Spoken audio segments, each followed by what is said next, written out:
veux que je te raconte l'histoire du réveil du volcan Krakatoa? Ok, mais par contre, moi je raconte mes histoires qu'aux enfants qui se lavent les dents. Donc attrape ta brosse à dents, ton dentifrice et tu frottes jusqu'à ce que l'histoire soit terminée. 3, 2, 1, 0. De toutes les forces de la nature, moi je trouve que c'est le feu la plus impressionnante.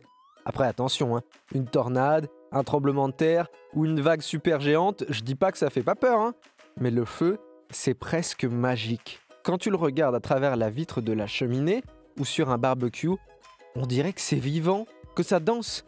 Et quand on met un objet au feu, les flammes viennent lécher l'objet, c'est dingue. C'est pour ça qu'il faut toujours laisser faire les grands quand il s'agit de s'occuper du feu. Parce que c'est pas un jouet, c'est sauvage le feu. Et même si on sait comment l'apprivoiser depuis les hommes préhistoriques, parfois, il est beaucoup trop fort pour nous. Tu te rappelles les incendies géants en Australie? Ça avait duré 5 mois et il y a eu 3000 maisons détruites. Mais parfois, le feu permet aussi de créer de nouvelles choses. Et c'est ce qui nous intéresse aujourd'hui. L'Indonésie, c'est un ensemble d'îles au sud-est de l'Asie. Et sur ces îles se trouve un volcan que l'on appelle le Krakatoa. Ça fait peur, hein, dit comme ça. C'est l'un des volcans les plus puissants du monde, tu vois. Et en 1883, il est entré en éruption. Et ça a explosé tellement fort que tous ceux qui étaient à moins de 20 km sont devenus sourds.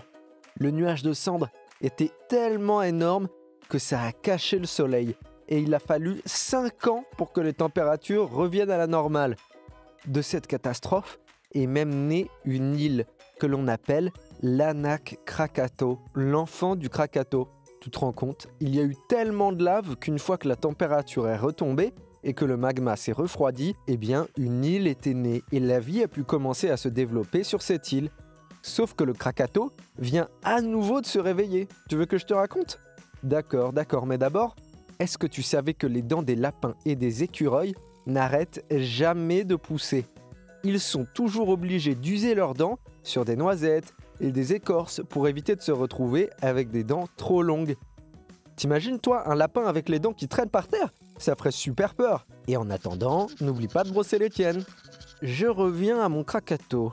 Tu sais, il existe des volcans qu'on dit endormis. Ça veut dire qu'ils ne sont pas entrés en éruption depuis des centaines d'années. Eh bien le Krakatoa, c'est pas du tout le cas. Il est même hyper actif puisqu'il s'était déjà réveillé à l'hiver 2018 et qu'il vient de recommencer.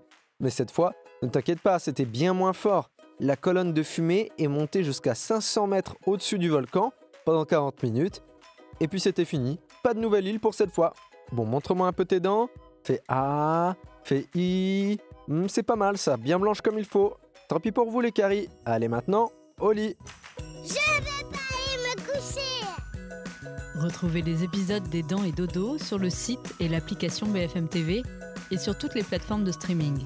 Si cet épisode vous a plu, n'hésitez pas à lui donner une note, à vous abonner à la playlist et surtout à en parler autour de vous.